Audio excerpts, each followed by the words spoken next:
and thank you all for joining us for today's webinar, Bridging the AI Digital Divide.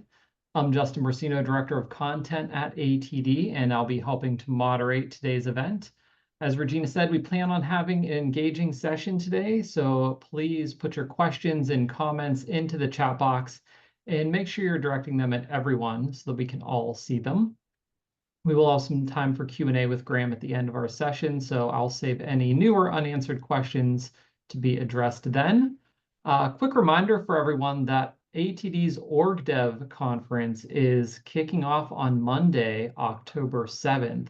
And this year we will be in Atlanta, Georgia. If your work involves leadership development, onboarding culture, employee engagement, this is an event I recommend you check out. Our featured speaker this year is Andre Martin, who is a VP of talent management at companies like Nike, Target, and Google. Really cool event. I'll be headed there this weekend, so hope to see some of you there as well. And with that, I am really pleased to introduce today's speaker, Graham Glass, who is founder, CEO, and CTO of CYPHER Learning. And Graham, I'm going to hand it over to you. Obviously, we've been talking a lot about AI these days, but I was really intrigued by the sort of angle of your talk here, because I think this is something that we don't address enough when it comes to AI. So with that, I will hand it over to you and you can take it away. Yeah, thanks a lot, Justin, and hi to everyone around the world who's watching in. It's nice to be with you. So in today's talk, I'm going to start off by telling you a little bit about my background, because it is somewhat connected with both AI and education, and that's why I think I actually have something to offer to this audience. But I'm also going to talk about where did AI come from, because a lot of understanding the direction of the industry and understanding the divide is understanding what is AI in the first place. So I'm going to do a little primer on what is AI. Then the next step of the presentation is going to be directly addressing the main presentation title, which is about bridging the digital divide for AI. We recently commissioned a report that polled thousands of people all over the world, obviously a lot of it in the United States, asking them some really interesting questions about AI and is it helping you or is it hindering you? Where do you think you're going?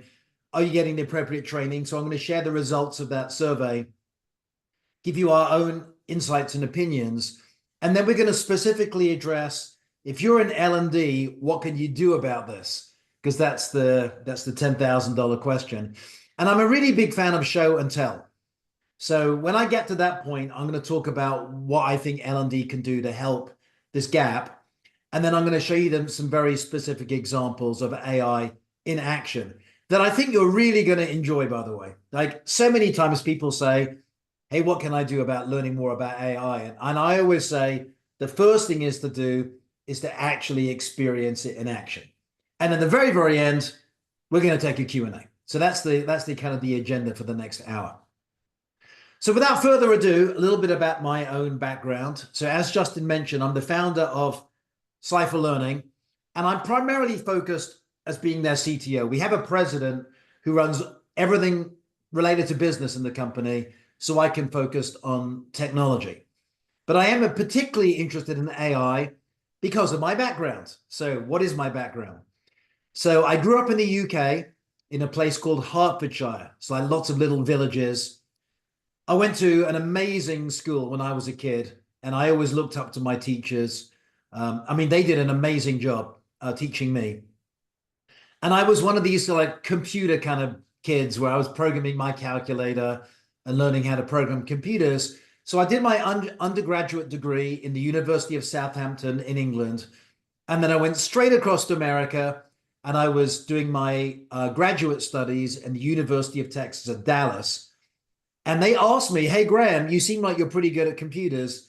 Do you want to start teaching computers at UT Dallas?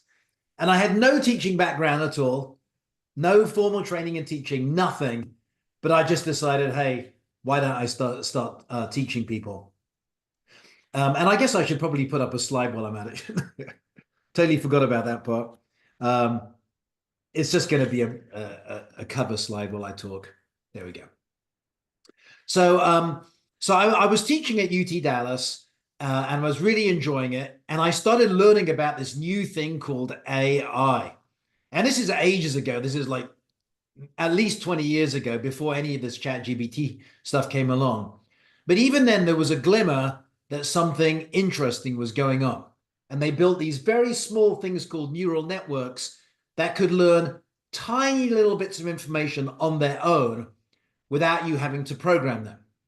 And I got so into this stuff, I was one of the founding members of the Dallas Metroplex Institute for Neural Dynamics, which is just an acronym for MIND.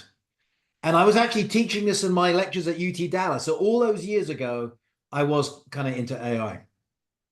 Then I set up a company to teach everything I knew about computer science all over America. So I hired tons of people to help me teach. And that was my first experience with corporate training. And that was also very interesting. So I learned a little bit about higher ed, a little bit about corporate. But then I got back to my roots of building sophisticated computer systems. So I did a whole stint with building enterprise integration, linking computer systems all over the world. But finally, I got back to my passion, which is education. I really love helping people to learn things. And I decided to do a company that was in the intersection of learning and high tech. Now, when I started CYPHER Learning, there was still really no major AI like there is right now. So we focused on creating the best cloud-hosted learning platform in the world. And we've done a really good job of it. I mean, Gartner Group, we're like one of the top companies in the world now for hosting your courses, allowing people to take courses, etc. But there was no real AI. And so, as you guys know, though, a few years ago, there was a breakthrough. So now we're going to get into the part of my presentation, which is what is AI? Because it's really misunderstood. So the current generation of AI became best known when they released ChatGPT 3. And I remember I heard about this thing, I tried it out, and I was just shocked. And I still remember my first experience. I just typed in 2 + 2, and it goes, the answer is 4. And it's like, yeah, but that's pretty easy. So then I started using it as like a little search engine. What is the capital of England? London. Okay. But then I started saying, teach me linear algebra. And it actually started step by step teaching me linear algebra. And at that point, it's like, this is amazing. So what exactly is going on behind the scenes? And I will say, for the record, I think the new version of AI, they call Gen AI, is probably the greatest discovery in the history of mankind. And the weird part is, even the top researchers don't actually know how it works, which is quite interesting. But I will give you a very gentle intro, because it's really important to see how it works to figure out where is it going. So the first thing is, the current version of Gen AI are based on an architecture that is somewhat similar, but not the same as a human brain, or a dog brain for that matter. I'm a big dog lover. The way that the human brain works is we have these tiny little cells that we call neurons, and they are constantly looking at their environment, trying to extract patterns. And if you go back to your early biology days, you might know that in the eye, for example, some cells detect lines that are vertical, some that are horizontal. And then there are cells that build on that and will detect squares. And then there are cells that use the detection of squares and things to see other things like faces. So there's all these pattern extractors. And the more of these cells you have, and the deeper the level of the network you have, the more intricate the patterns are. And it can do that without anyone programming them. All you have to say is you're right or you're wrong, and it will automatically adjust. So what the researchers did at companies like OpenAI is that they made a bunch of baby step discoveries. And one of their biggest discoveries was this can actually scale up quite well. So in the very early days of ChatGPT 1, they might have had a small number of kind of computer equivalents of cells and a relatively shallow depth of cells. But they notice, hey, thing is actually recognizing words, but when it tries to do a sentence, it completely falls apart and it's just like complete gibberish. But then they thought, what happens if we add more of these things and we add a bigger depth? And to their surprise, it just kept on getting better, which is not an obvious thing. Now, to be fair, they did invent a few more technologies along the way to keep these networks focused on the task at hand. So they invented something called transformers, and I think that was actually done at Google. So the GBT, the T in GBT is transformer. So they added a few little extras on the top of this general neural network concept. And to their amazement, this stuff got to the point where it could start learning languages and have conversations and answer questions and have a dialogue, but none of it was programmed. So where did it all come from? It came from scouring the internet, ingesting gigabytes of information, not just in English, but in Chinese and Indian and Spanish and German, and things about science and technology and religion and so on and so forth. And it takes this massive amount of information, but it doesn't actually remember in detail any of it. So this is another really important point. It doesn't learn by copying and pasting and then regurgitating stuff. It's more like a human mind that we see something, we remember the patterns and the essence, and that is what's stored. Like if you ask me, what does F equals ma mean in physics? I'll say mass equals force by times acceleration. But I have no idea where that came from. And I cannot tell you the specific paragraph or the specific year or where I was when I learned it, because all I remember was the essence. And you might have heard them talking about weights. And that's a kind of a neurological term, if you're a mathematical term. That's for the encoding of all this information into a bunch of numbers in this really, really big computer. So that's where AI came from. And where we are right now, ChatGPT-4, if you've used it, is really good. And it keeps on getting better. So there are a few things, though, to mention about AI, though, that are important to note. It's not perfect. It does get things messed up. That's what some people call hallucinations. I just call it making a mistake. But it's getting better at that as well. So, for example, OpenAI, who released GPT-4, is very aware of this. And they just released a preview of a new AI called O-1. And O-1 actually does reasoning. So as opposed to just giving you the first answer very, very quickly, it actually sort of thinks a little bit. So it'll generate the first part internally, then it watches it, then it figures out, is that correct or not? Maybe I need to change it a little bit. And it kind of goes round and round in a little loop, much like you thinking in your head and doing reasoning. And the reason I mention this is because it's very important for us to all realize, while we're thinking about how does AI impact learning, that the time between ChatGPT 3 coming out and now is about 2 years, which is amazingly fast. And companies like Microsoft and Google and Facebook are pouring billions of dollars into this area. And it's the dumbest it's ever going to be. So it's going to get smarter and smarter, make less and less errors, do more and more things. So that's kind of where we are right now. But I just wanted to give you a little bit of a history of like how we got there. But this has been 50 years in the making, but it's all come together in the last 2 years because of a few breakthrough discoveries.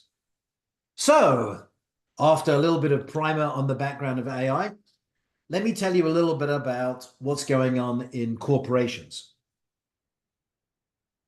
So what we did is we commissioned a report where why did it go backwards? Okay, now it went forwards.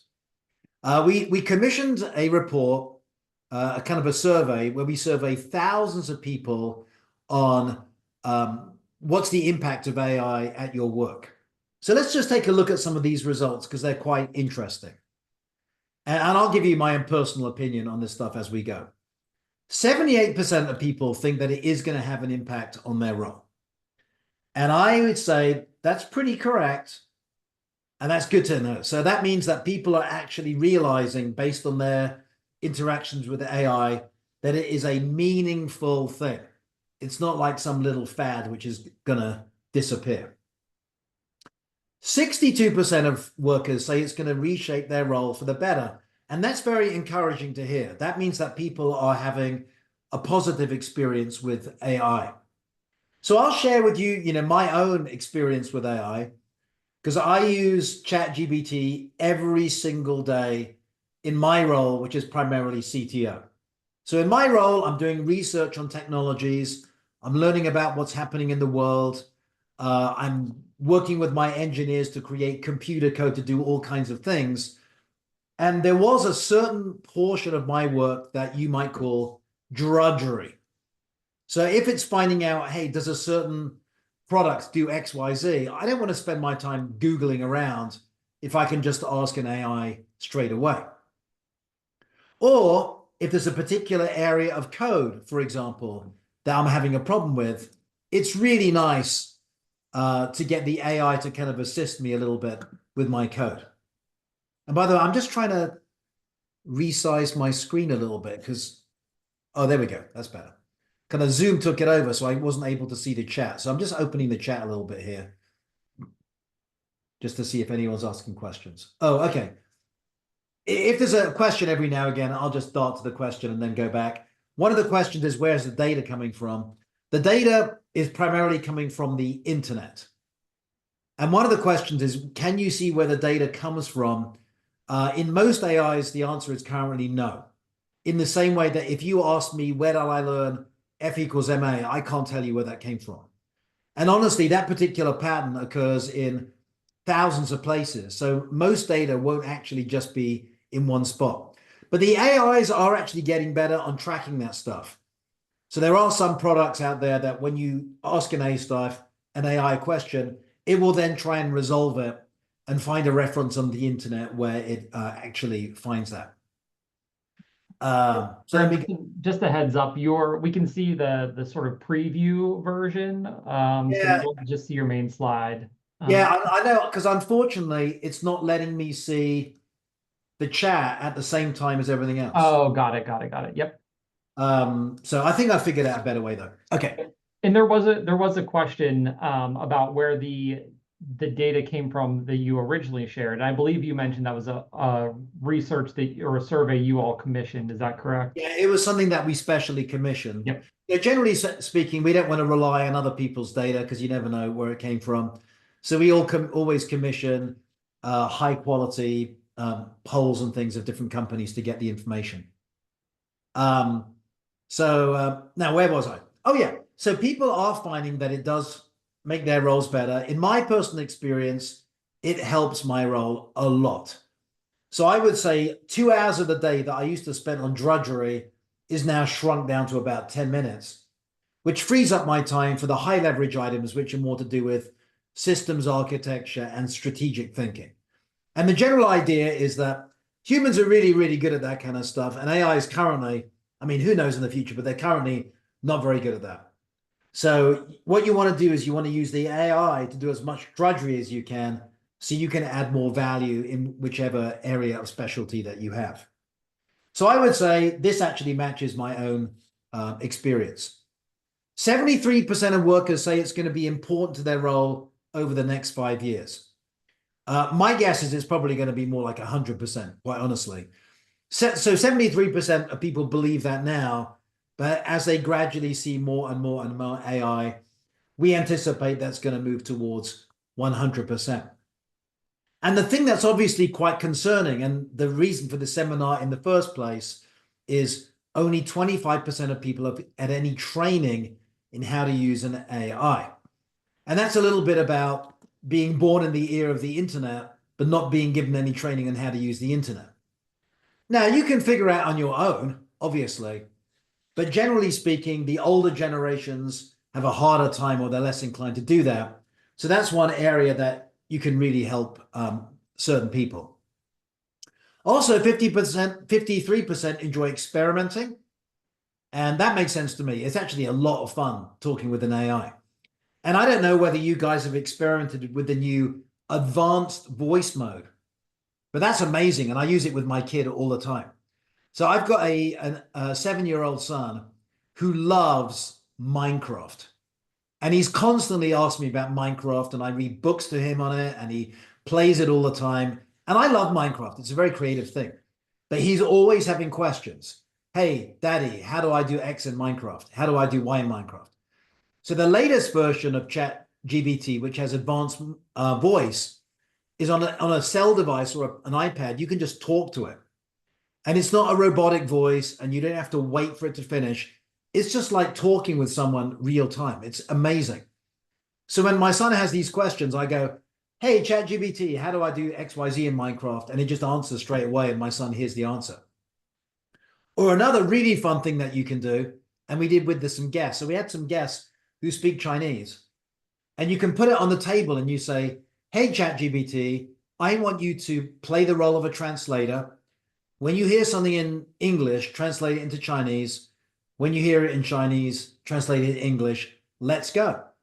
And then me and this woman just had a conversation in our own native language, and ChatGPT in real time was translating backwards and forwards. So these AIs are quite amazing. And remember, this is as dumb as they're ever going to get. So you can kind of fast forward and see where things are going. So as a result of all this, about half the employees are worried about being left behind. And that's not a good state. You want to get people really excited, open their eyes to what's possible, see how they can relieve the drudgery and move up the food chain and offer more in their area of specialty.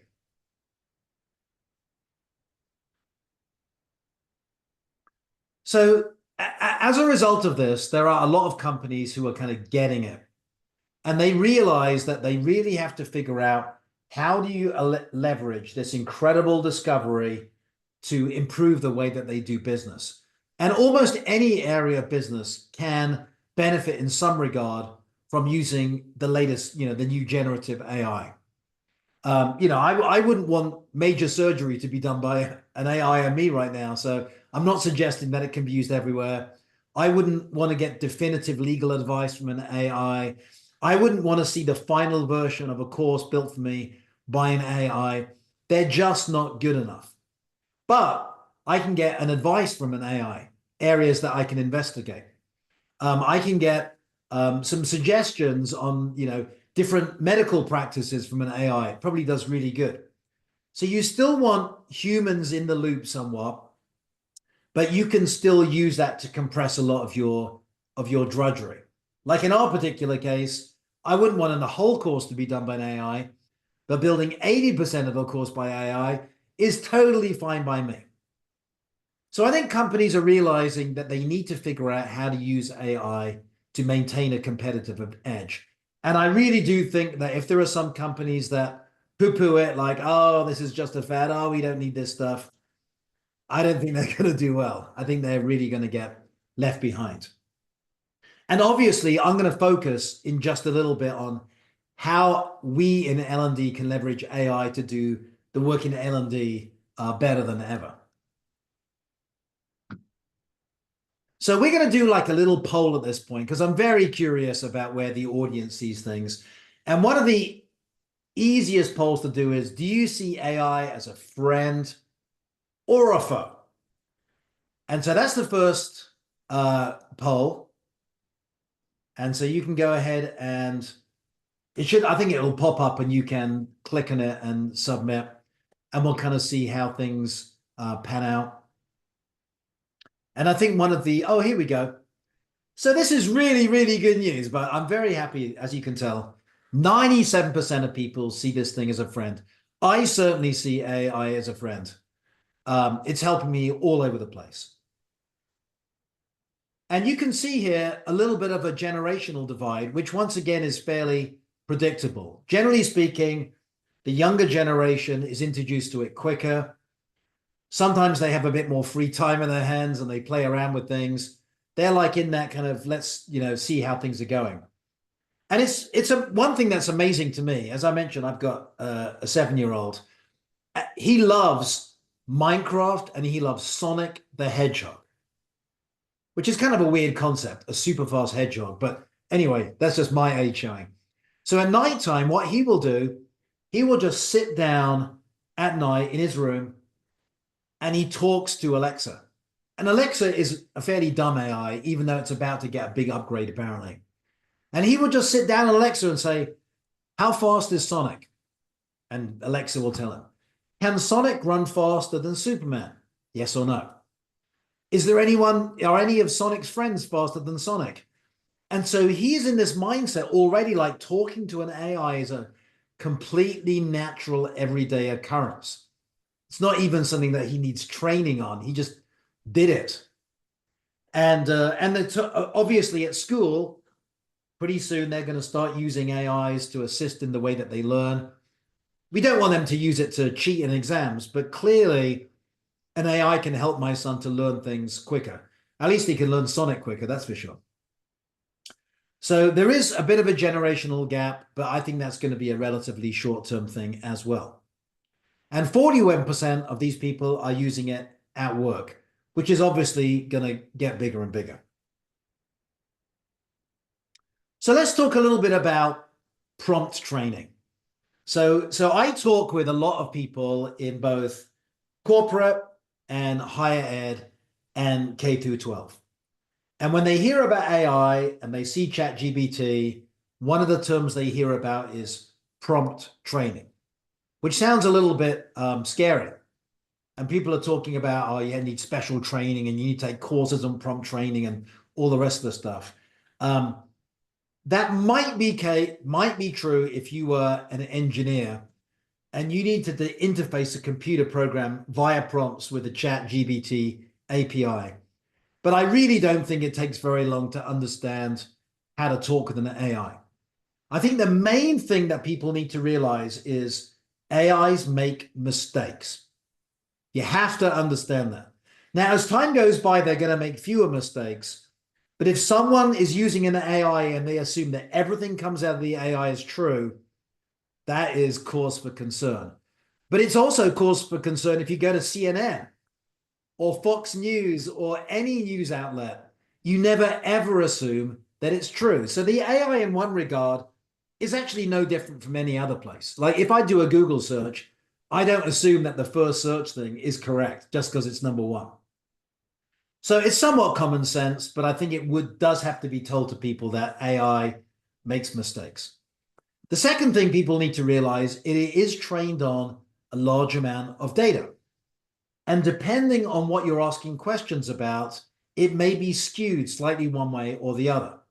So for example, there's a lot more data on the internet that's in English than is in, Spanish, for example. So it's just going to learn more English stuff than Spanish, and English people and their history is a little bit different from Spanish people and their history. So just bear that in mind. I don't think you would see a skew in physics, for example, but if you're talking about history of religion or some more, social oriented thing, you just need to be aware that that data is coming from a lot of sources, and there's more English sources than there are other sources. The other thing and this is a more profound thing, is that you have to realize that an AI is not a search engine. And I know that, even myself, when I first started talking about AIs, I was thinking about, oh, it's a search engine. It's not. Like a search engine will direct your question to a specific website where you can learn more. But when you talk with an AI, it's like you're talking to this super, super well-informed person who can make mistakes. So if you ask it a basic question, it's almost always going to get it right. But the more refined the question is, the more specific it is, then it's going to give you its own opinion on that stuff. But the nice thing is you can talk to it. Like if you want clarification, it's a search engine, you don't talk to it. It just gives you links. If it says, well, blah, blah, blah, blah, you can say, but can you clarify that term, please? And it will continue to talk with you. So when you get the idea that you're actually talking to this thing, that's incredibly well informed, it changes the way that you think about this thing. So I would say that those three things together are the most important things that you can learn. And at that point, honestly, I think you can go off to the races and you can benefit hugely right from the get-go. So that's my, I guess, my own view about prompt training. My engineers and myself, we know a lot about how to write very, very specific prompts to interface with computers, but most people don't need that. I would say there's one other thing that's really important to realize, and this is the least obvious thing, which is the AI wants to make you happy. Now, I know that's kind of funny, but it really does want to please you. It wants to give you positive, like, absolutely fantastic. Yeah, I think that's a great idea. Okay. You have to realize this thing is incredibly biased towards keeping you happy. So when you say, hey, what do you think about this idea? Almost always it's going to say that's a great idea. It doesn't mean it's a great idea. So rather than just asking it, what's a great idea? You typically have to say, can you give me 4 different ways I could solve this problem? So you don't bias it towards the idea came from you. And then it will give you the 4 ideas. And then you can say, well, I kind of like idea number 2 best because of XYZ. What do you think? So this is another really important thing. And I tell all my staff this and all my team, it really wants to make you happy. I know it sounds such a simple idea, but I've never seen this on any other training. I've never seen this in prompt training, but it's something you really have to bear in mind. So I've changed the way that I ask questions to be more neutral with regards to me. I get better answers that way. So L&D people, how can we in L&D use AI to improve our everyday lives? So let's take a look at what L&D kind of exists for in the first place and the goals that we have. So there's usually a higher level goal, and then there are, there's a strategic goal, and then there are tactical goals within L&D. So the strategic job, and by the way, I'm focusing on L&D at this point. You can use AI in lots of places, but I'm going to focus on L&D. So strategically, it's typically going to be, we want to help everyone in our organization to learn what they need to learn quicker. So anyone in an organization can use Google to find something. Anyone can log on to some Coursera and take a course. They don't need L&D to do that. But L&D is like, let's create an environment, a continuous learning environment, and we're going to allow everyone in our organization to get that learning quickly, easily, and let's allow the managers to track that so they can get some kudos, or it helps them towards their career path. That's the kind of the typical umbrella. And a lot of that time, it comes from HR. It doesn't have to come HR. It could be a line of business. It could be a C-level decision. But that's the umbrella that L&D typically works beneath. But then there are tactical things. Okay, L&D team, we've all agreed that we want to provide great training to everyone. The traditional way that people learn is by taking courses. Now, I'm going to show you in a minute that I don't think that's always going to be the case, but that is the situation right now. So L&D is kind of like, do we find courses? And there are lots of course catalogs, Go1, Open Sesame, LinkedIn, Udemy, edX. And we integrate with almost all those, by the way, in our own product. They're not cheap, though. Just as an aside, these courses are not cheap. But that is one quick way to find off-the-shelf courses for certain things in your company. But then a lot of the time, there are courses that you need for your specific corporate environment. Like, you're not going to find a course on how to manufacture electric trains for Siemens. You're not going to find that in Coursera. So L&D also gets tasked with building training for things that are more organization specific, that take proprietary information into account. So out of all those things, let's focus on that last thing I mentioned, which is building courses rapidly to maintain up-to-date courses on specific things within your organization. And I think that is a pretty common role in L&D. Like, we've got an L&D group, and that's one of the things that they have to do. So fortunately, this is one of the areas that AIs can really help you. And I'm about to give you a demo of how this stuff works because it's really good fun. And while I show you the demo, I'm also going to explain what's going on behind the scenes, which AIs are doing what, and how it all works. Because I'm a really big fan of demystifying how AIs do what they do. So this part, the show and tell, is how can an AI help you to build a course quickly? And once I've done that, and I answer any questions, pop in the chat, then I'm going to show you something even more forward-looking that I think you're going to be quite entertained by as well. So in order to do this, what I'm going to do, I'm going to switch my sharing thing here.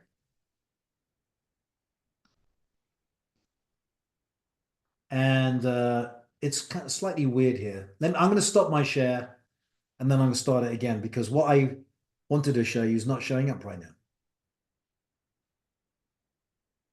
Oh, here we go. Okay. So now I'm going to go back and do the share and get you to the right spot.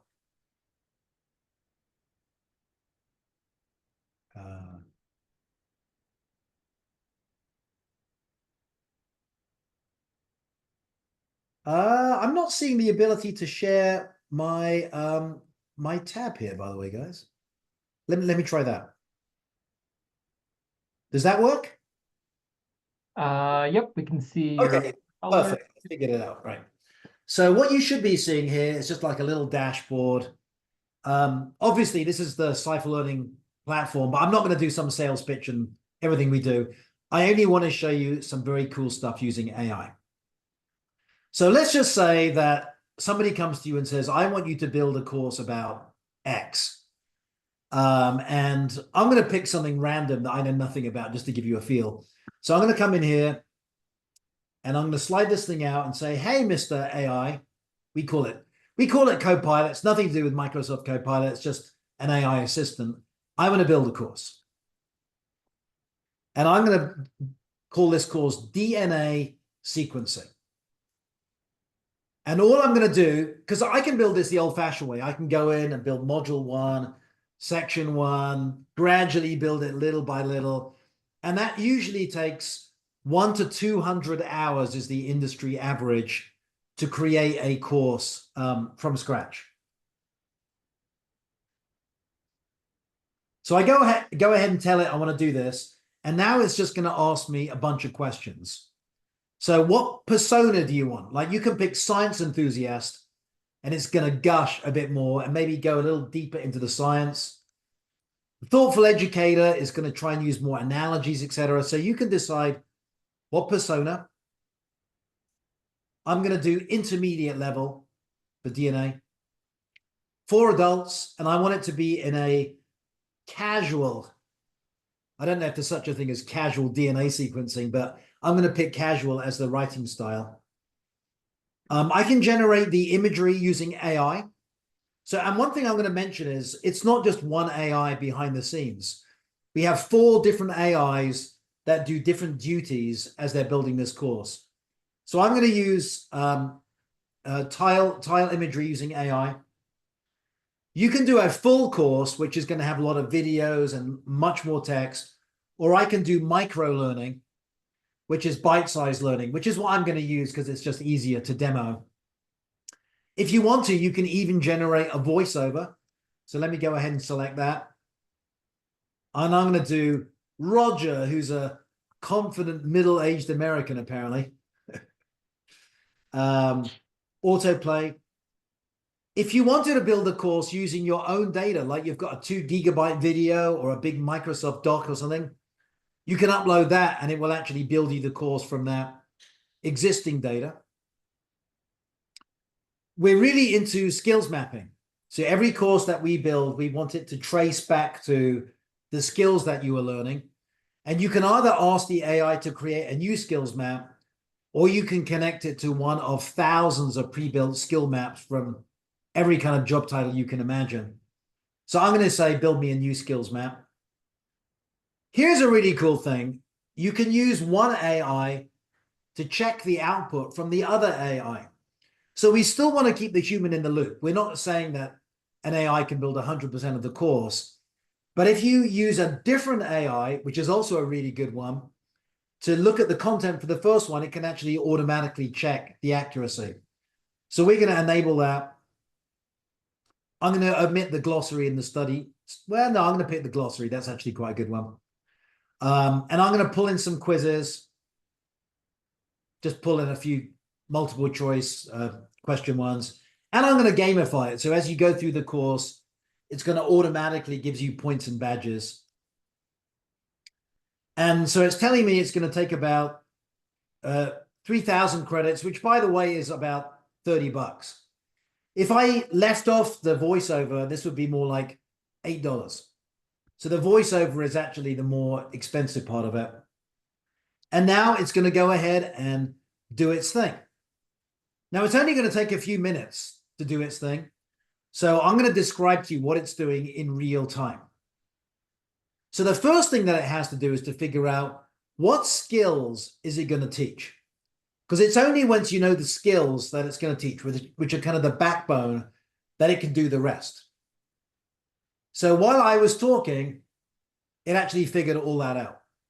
So for DNA sequencing, these are all the things that it's going to be teaching you. And the general idea is we want everything to be tied back to these skills. So as you're going through the course, we can track the skills you're good at. We can track the skills that you're not good at. We can give you additional assistance in skills that you're falling behind. So we get a really detailed digital learning profile of how you're understanding the area of DNA sequencing. The next thing that it's doing is now it's figured out what it's going to teach. Then it has to figure out how it's going to teach it. And for any of you who have built courses, and I built a lot, it's not easy to figure out a good flow for a course. Like, you want to make a flow of a course that's natural and entertaining and kind of tells a story. So usually it sits around here for a few minutes trying to figure out what it's doing. It's figured that out while I was talking. And you're going to see the images get updated. If I refresh, I bet you it'll finish all the images. There we go. So it's nice. Starts with introduction to DNA sequencing, understanding DNA structure, the principles. You can tell how it's gradually improving and building on general knowledge all the way through to DNA sequencing and evolutionary biology. So once it's got the structure, what it did, it pulled in a different AI. We happen to use Stability AI right now, but we can swap out these AIs, and because we always want to use the best dream team of AIs, if you like. Now what it's doing is for every one of these modules, it's figuring out what are the sections that I'm going to teach. This is a more detailed flow of the course. So I can go into Introduction to DNA Sequencing, and while I was talking, it figured out these are the 3 sections that I'm going to use to do the introduction. And when that happens, by the way, now the AIs can go in parallel. So everything I did so far was fairly sequential. Like, we need the skills, then we need the flow of the modules, then we need to look at the big picture and what are the sections. And now all the sections are getting built at the same time. So it's really fast. So for example, here is the first section of the introduction, and it's bite-sized. We said micro learning, so it's going to be an image and it's going to be a bit of text. And it also did the AI cross-check. So it piped the output from one AI into another AI. The other AI checks it out for problems. If there are any problems, it will actually let you know and tell you what the problems are and ask you if you want to apply an automatic fix. And if I click through here, I can play the audio even. Maybe the audio is not ready yet. I'll carry on. This is a case where it hasn't done the image yet. So it's done the content, hasn't done the image. So it's like almost done. So as you can see here, it's gradually filling out all. This particular one hasn't been done at all yet. And if we come back to the modules, I'm going to see here, it's estimating it's going to take about 4 minutes. It's taking slightly longer It's 91% through building this course at this point. So I'll keep talking and then I'll show you the final version. But once it's built the content, it's connecting all of these modules to the skills. When it's building a quiz, every single question, it's connecting to the skill that it's assessing. So it's doing a really deep integration. It's automatically building your table of contents. It's automatically building you a glossary. It's automatically gamifying it. Let me see if it's done the game part yet. Game part is right at the end. So it hasn't done that quite yet. So we'll come back in about 1 minute, and I think it will have completed everything by then. Now, a couple of important things I want to mention. Humans are in the loop, absolutely. So our feeling is AI is really good at doing about 80% of the work. But the human then, in this case me, would come in and I would move things around, edit them, add my own customizations, add my own projects, tweak things, maybe fix a few issues if I find them. But it's a lot of fun doing that last 20%. But building it from scratch is not a lot of fun.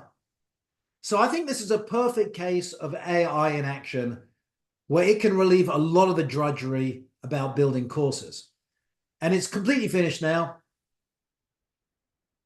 So it did the course. It took a whopping 5.5 minutes to do everything. And I'll give you an idea about some of the stuff it did. It created a game called Genome Quest. And it's teaching DNA basics, Gene Explorer, all of these things. Did all this thing completely automatically. Now I'm going to share with you a very interesting statistic of AI at scale.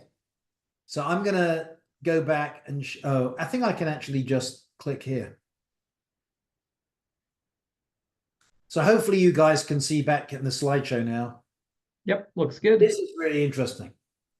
So this is an organization called EDUCEM, which specializes in training. And they love using AI for building courses. So they use the CYPHER Learning Copilot. And this kind of blows your mind. They built 2,500 courses in 4 weeks. So I'm not joking. They were building 106 courses a day. Now, that's not one person, by the way. They've got an entire faculty. If it was one person, that would be a bit extreme. But they have a whole faculty of people who understood how to use the Copilot. They knew that the Copilot was only going to do 80%. They had to finish it up. But they already got a 10% boost in enrollment, a 15% reduction in dropout rates. They're a university. And they were building around 10 courses per hour across their organization. And this would be completely impossible if you were building everything by hand, which is the way that I and my team always used to build courses before. So I guess just to recap this part is, we really think that AI can relieve 80% of the work of building a state-of-the-art course, which is not just a PowerPoint. This is one with gamification, skills alignment, mastery, detailed question banks, projects, glossary, study guides, all of that stuff. Does about 80% in about 5 minutes. Now what I want to do is to show you something that's even more visionary, if you like. So in order to do this, I am going to switch again to my Google Chrome. And I hope I'm doing this thing right again. So can you guys, I have a feeling you can't see it. Hang on, let me share again. There we go. So hopefully you guys can see the screen where I built my course through AI. Now I'm going to use something that we have not released yet, but we think it kind of represents the next evolution in a new way that people can learn. And our feeling is that in order to provide state-of-the-art training to a whole organization, you need to provide compliance courses, customized courses, and learning in the moment. And I don't know about you guys, but I learn every single day. Learning is not like something that only happens scheduled for compliance. And how do I learn currently? I use an AI. I don't go and find a course on LinkedIn if I want to find out, whatever's in my head. So here's a really cool thing I want to show you. So I pop out the little slide bar, but now I click on Learn. Enjoy learning anything quickly with the help of an AI agent. Now I am CTO primarily at CYPHER Learning. And let's just say that I want to find out, how can I become a great CTO? So I'm going to go and type in here, how can I become a great CTO? So what you're seeing here is like a super duper version of ChatGPT that is specifically specialized for corporate learning. So I went in here and I asked it a question. And as you can tell, within 5 seconds, it's got a really nice introduction. It's got a nice image because we want to make this pleasant. Provides a concept map. So here are all the things that I might want to learn about to become a great CTO. I'm also providing structure, which you don't get in ChatGPT. If I want to find out about X, I want to be able to see, here are all the areas that are applicable to my question that I can click on. So for example, if I say, well, strategic planning, that's an area that I think I can get better at. I can click on that concept and it will take me to the area of the AI generated content specifically to do with how CTOs can get really good at strategic planning. Now, this is not pre-canned content. It's actually creating it right now in real time, tailored for me. And this is a really important distinction here, that this is a personalized, and I'm going to make it really obvious how personalized in just a minute. It's also, just like ChatGPT, something that you can talk with. How do you create? No, I'm going to say, tell me more about business acumen. So this is like a follow-on question. So this thing is not a book. It's not a course. It's like you're talking to someone who's your AI agent who really helps you to learn things efficiently and quickly and in a way that's highly relevant to you. So that's just like a little intro, but we're adding a few more things as well. So we want to gamify this stuff so that as you're going and as you're learning, you can get points and badges within the concept of your team. And gamification is really, really effective. It's not like a toy. It's not like a stupid thing. People love it. So if I want to earn some points, I can say, you know what, I'm going to get some points. And I can click here, question time. And if I want to, I can get points and badges towards the engineering team, if I was in that game, to demonstrate that I'm actually learning and I'm using this stuff. You don't have to do it, but it's just a really fun way to do stuff. Also, if you want to binge learn, it's going to take you to explore new areas. Or if you want to find courses in your catalog which are similar to what you've asked about, we'll be able to do that as well. But I want to show you one more thing and then we'll do Q&A. And this is the one thing that really blew my own mind when I was working on this stuff. So I'm going to say, and I have a 7-year-old kid, so I'm going to do a K through 12 one. Teach me grade 2 biology. Pretend, oops, I'm an 8-year-old boy who loves Minecraft. And this next part, I think, is going to be very interesting to you. So you'll notice what it's doing is it's generating content that takes into account the fact that I have a certain age and I love Minecraft. And sometimes it hangs, by the way. I'll have to go to another page to get it. But if this thing was actually showing it, it would actually start using terms like Minecraft and biomes and all kinds of stuff. Like, let me go to animal habitats and hopefully it won't hang this time. Here we go. That's a pre-production issue. So what you'll notice here, exploring animal habitats. Hey, Graham, do you know in Minecraft that you can explore different biomes like forests, deserts, and oceans? So this is true personalized learning. This is not, oh, I'm going to take you to some general course because you like marketing. That's like very old school personalization. New school a word? I don't know. New school personalization is create the content dynamically for that one specific person. So if you were using the system in a corporate environment and you knew you like music, or it knew you were a brand manager, or it knew something else about you, it would use that context when it's actually delivering the content. And that to me is just mind blowing. This is like real personalized learning, what everyone's always talked about. This is real personalized learning in action. So I'm just going to go back now to this last slide here. Hopefully you can see this again. So this is kind of like the summary, and that is our feeling is AI and L&D can really help you to deliver lots of courses up to date, way more efficiently than you could ever do before. But it also allows the L&D group to potentially roll out modern real-time training to anyone who wants it without having to spend massive amounts of money on third-party content and without having to generate new courses for every possible thing that everyone can ever want training on, and to do it in a way that's uniquely personalized in the moment for them. So that's kind of like the science fiction part at the end of this thing. But we're releasing this in about a month's time. So it's tongue in cheek when I say science fiction. This stuff is actually real.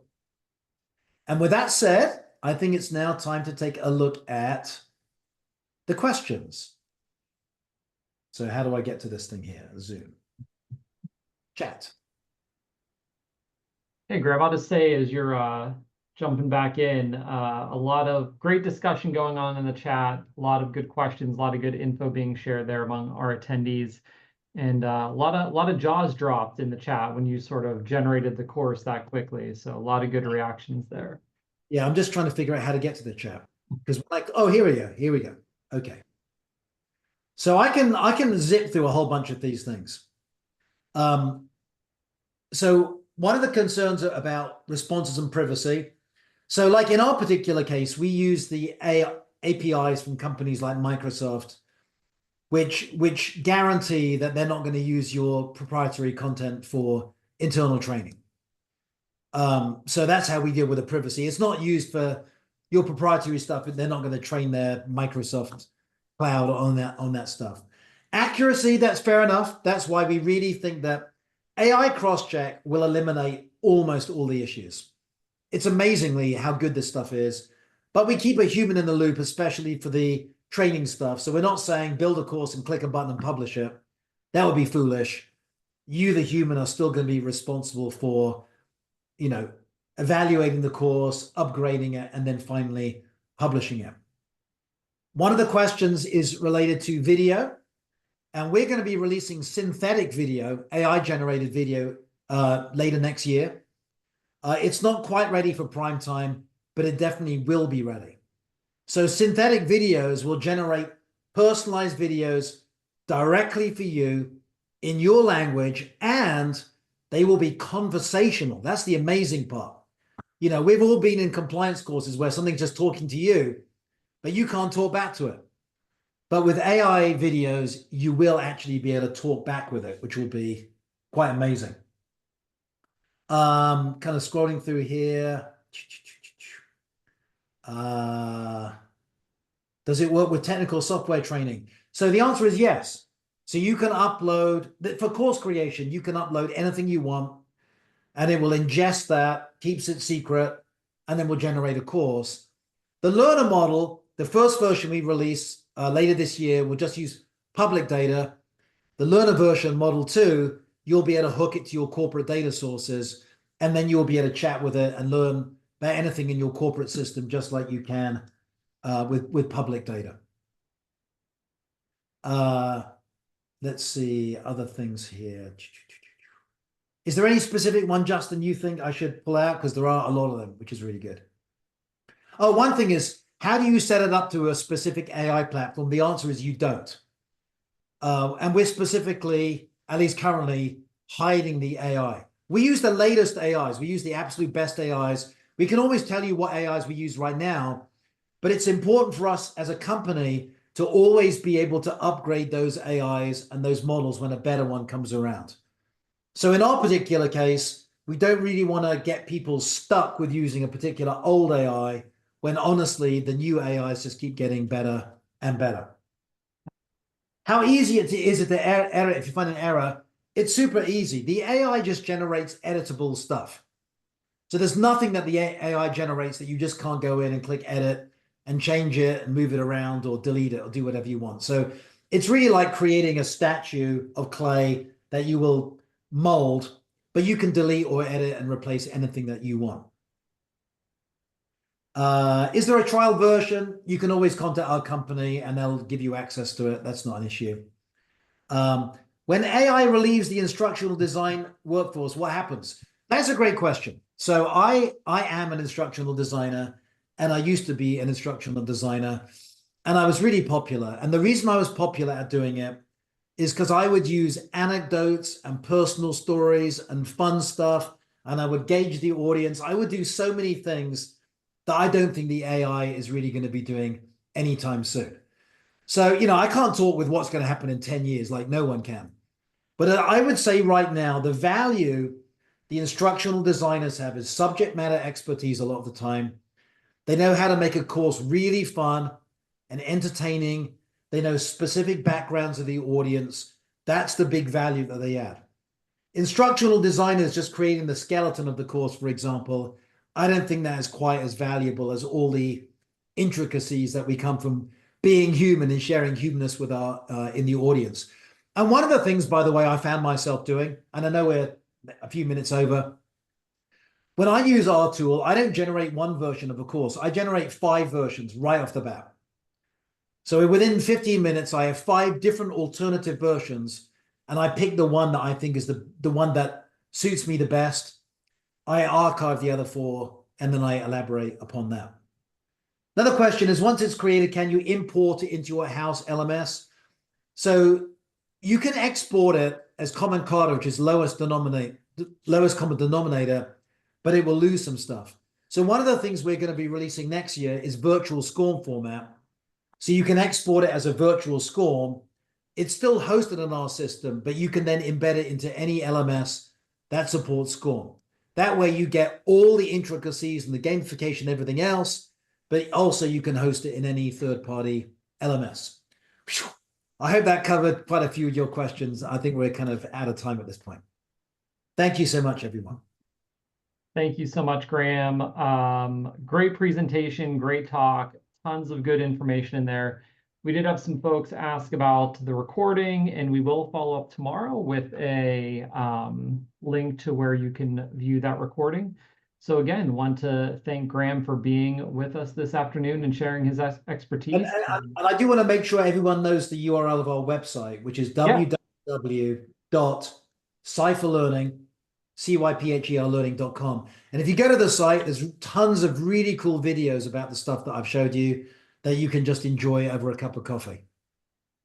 Awesome. Thank you, Graham, and thanks for everyone for being with us this afternoon. We'll catch you on our next webinar. Thank you. Bye, everyone. I hope you found this useful. Have a great day.